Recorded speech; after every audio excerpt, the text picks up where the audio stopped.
In this video, we are going to look at what radians are, how to convert between radians and degrees for angle measures, and then also how to find arc length. So much like in linear measurements where you have yards, feet, centimeters, miles, meters, centimeters, so there's multiple ways that you can measure a linear distance. There's also multiple ways that you can measure an angular distance. So the one you're most comfortable with is degrees, and you get a degree when you take a circle and divide it into 360 equal parts. Each of those parts is called 1 degree, so a very teeny tiny angle. And then radians. So a radian gets a little bit more useful in upper level math. It kind of helps simplify out some formulas and get you exact calculations. So what a radian is defined as is the angle formed, okay, when the radius, okay, when these two radii create an arc length, okay, so this is the arc length. So the length of this arc is equal to the radius. So when the arc length equals the radius, that's defined as a radian. But so what you don't necessarily need to remember that, but what you need to remember is that one rotation around a circle is equal to 2 pi radians. So an entire circle is 2 pi radians, much like it's also 360 degrees. Okay, so just a different measurement, like 12 inches compared to 1 foot. So when we're looking at converting, you can think about equivalent measures. Like I said, 1 foot is 12 inches, or if you were converting to yards, 3 feet is 1 yard, stuff like that. So in this circle, we've got 0 degrees all the way around would also be 360 degrees like we just talked about, or 0 radians all the way around would be 2 pi radians. So if we're looking, I'm just going to divide that down to a simpler measurement, get that 2 out of there, so halfway. So 180 degrees and pi radians are the exact same measurement. They are half of a circle. So if we are going to be calculating and converting between, if you have a radian measure, okay, 1 radian then would be equal to 180 over pi. So if you thought about pi radians is equal to 180 degrees. So if you wanted 1 radian, you would just divide both sides by pi. So then pi over pi is 1. So 1 radian is equal to 180 degrees over pi. So if you have a radian measure, okay, the way that you convert to degrees is you multiply the radian measure by 180 divided by pi. Okay, so you take that angle measure. Now, this might be a good time to say this too. Often in math, when you get to upper level math, we're going to use Greek letters for angles. So you're going to see this symbol a lot. This is theta. It's just like a variable, like x, y, z. We just use Greek letters to say we're talking about an angle measure. So pi is a Greek letter, but alpha, beta, gamma, phi, there's all sorts of different ones. Think about sororities. Anything that's in a sorority is generally a Greek letter. So we'll mainly use theta. Sometimes we'll use alpha and beta. So when you're converting from radians, okay, you want to multiply the angle by 180 over pi. Then if your angle is in degrees and you would like it to be in radians, then you're going to take the angle and you're going to multiply it by pi divided by 180. So let's take a look at a couple examples here. So again, remember the conversion rate is that pi and 180 are the exact same. So you're either going to multiply by pi over 180 or 180 over pi. The way that I remember is if it's degrees, okay, you want the degrees to cancel out. So if your measure is a degree, then you want the degree to be on bottom so that you can think of them as canceling out. So for this one, the 30 degrees, we're going to multiply by pi divided by 180. And then we'll just simplify that. So 30, you'd multiply tops times tops, bottoms times bottoms for that fraction. So you'd get 30 pi over 180. Now, if the problem asks for it with a decimal, then certainly just type that into your calculator. Otherwise, we like to leave it in exact form. So simplify this portion, the 30 over 180. So divide by 10 to get rid of those zeros. So we would end up with 3 pi over 18. 3 and 18 have a common factor of 3, so divide both by 3. and we would get pi over 6. This will become a big angle because 30 degrees, if you remember back to geometry, special right triangles, a 30, 60, 90. So remembering that pi over 6 is equivalent to 30 is going to be big. So now this one, again, is a degree measurement. So we're going to multiply. We're going to have the radians on top, and we're going to have the degrees on bottom so that they cancel. So then this one, we're going to get 110 pi on top over 180 on bottom. Divide by 10 since they both have a 0. So we're going to get 11 pi over 18 radians as our answer. Now, generally, if the degree mark isn't there, it's in radians. So if you see a measurement like this one right here, 4.8, and it doesn't have the degree after it, that means it's in radians. All right, so then this one down, so these two down here are in radians already. So we're going to want the radian measure to be on the bottom and the degree measure to be on top. So we'll multiply these top two together. So 5 times 180, and we'll get 900.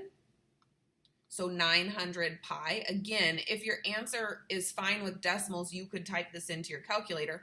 But on the bottom, we're going to get 8 pi. So the pi's are going to cancel in this one. So I wouldn't worry about ever typing the pi in. So now we have 900 over 8. So you would see if they have any common factors. They are both even, so they are definitely going to divide by 2. And then 450 divided by 4 is a decimal, so we could leave it like this. However, oftentimes when you're writing degrees, they will want them to be the decimal version, just because we're not used to doing degrees in fractions. So your brain thinks better about what 112.5 degrees is. Where radians, we often want them in exact form because they're helpful in formulas. So then this one is radians as well. So again, we're going to want radians on bottom, degrees on top, okay? And like I said, for this one, because our answer is going to be in degrees, we can just multiply this out. So multiply 4.8 times 180 will be on the top. So that's 864. And then divided by pi on bottom, and then you can divide by pi in your calculator, and you get 275 point, in this case, 02. So if we're rounding to the nearest tenth, I would say that that's 275 degrees. Again, default to what the directions in the problem say, but often degrees we would write out in decimal form versus radians we would keep in exact form. So then last thing we want to look at in this video is about arc length. So remember, arc length is the actual linear measurement of some arc of the circle. So not the whole circumference, but part of it. And so this formula is pretty simple. It's just the arc length is equal to the radius times the angle. The thing that you need to really, really recognize here is that the angle has to be in radians. Okay, if your angle is not in radians, you need to convert it. Okay, so to put it into this formula, it has to be in radians. Then you just multiply the radius times the angle measure, and you have the arc length, and it's super simple. So let's take a look at this first one. So this one has the theta is in radians. So this one is ready to just go into our formula.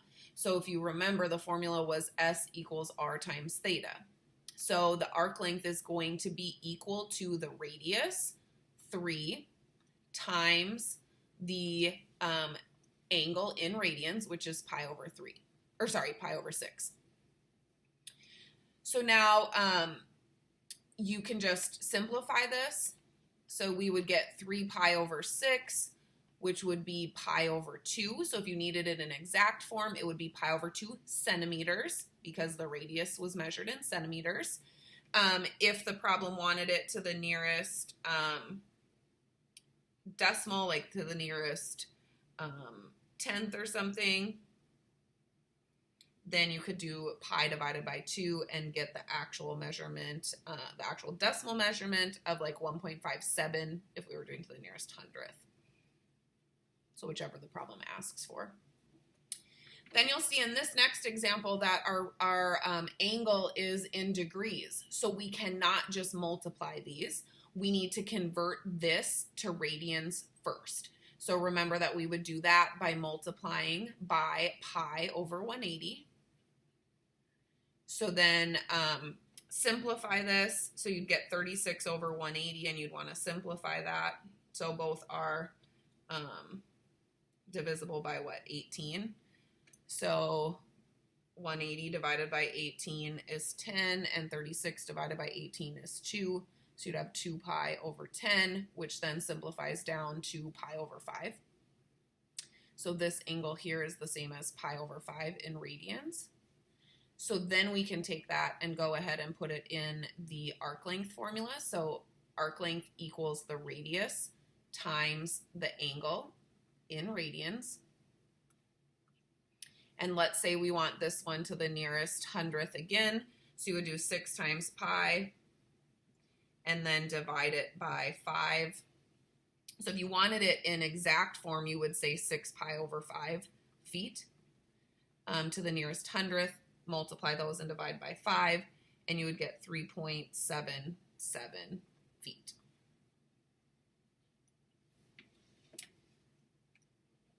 Then we can also solve for a missing measurement. So again, your theta is going to come back in radians because we need radians for this formula. So formula is S equals R times theta. In this case, we know the arc length, so we'll plug it in. We also know the radius, and we are looking for the angle.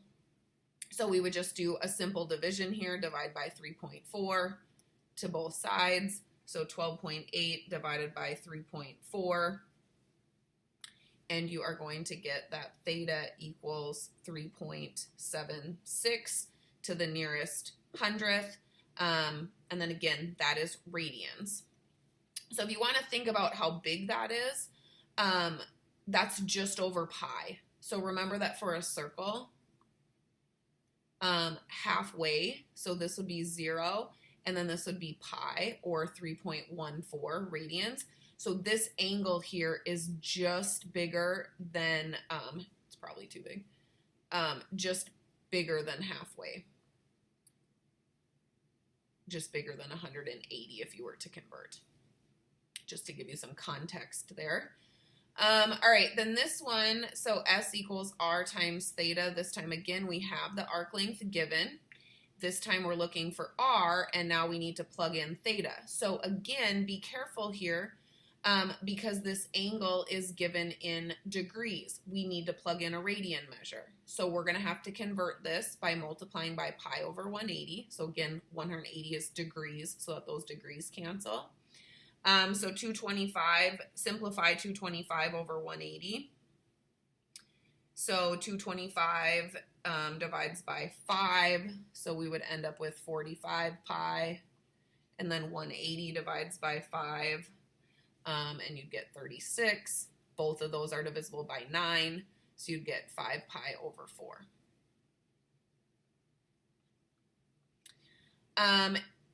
And you probably, in the formula, maybe want to put it in as a decimal version if you want to. It depends on if your problem wants an exact form or not. So be careful on this when you go to solve, because you're going to divide by 5 pi over 4. But with a fraction, I always suggest multiplying by the reciprocal instead to get rid of it.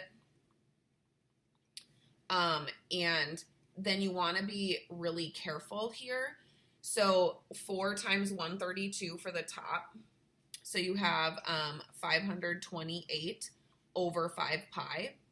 Be careful how you type this into your calculator to figure out the final measurement. So when you type it into your calculator, if you're going to do this divided by 5, I would hit enter on your calculator, then divide by pi. Because if you do it all in one step, if you do this, it's going to divide by 5 and then end up multiplying by pi instead of dividing.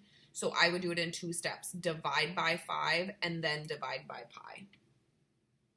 And make sure you try that right now in your calculator to make sure that when you divide this, you get the same answer as me, so that you make sure that you know how to type it in your calculator. So your answer should be to the nearest tenth, 33.6 inches.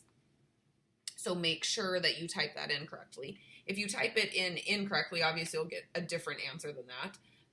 But that answer will be more than likely around 360 if you type it in incorrectly.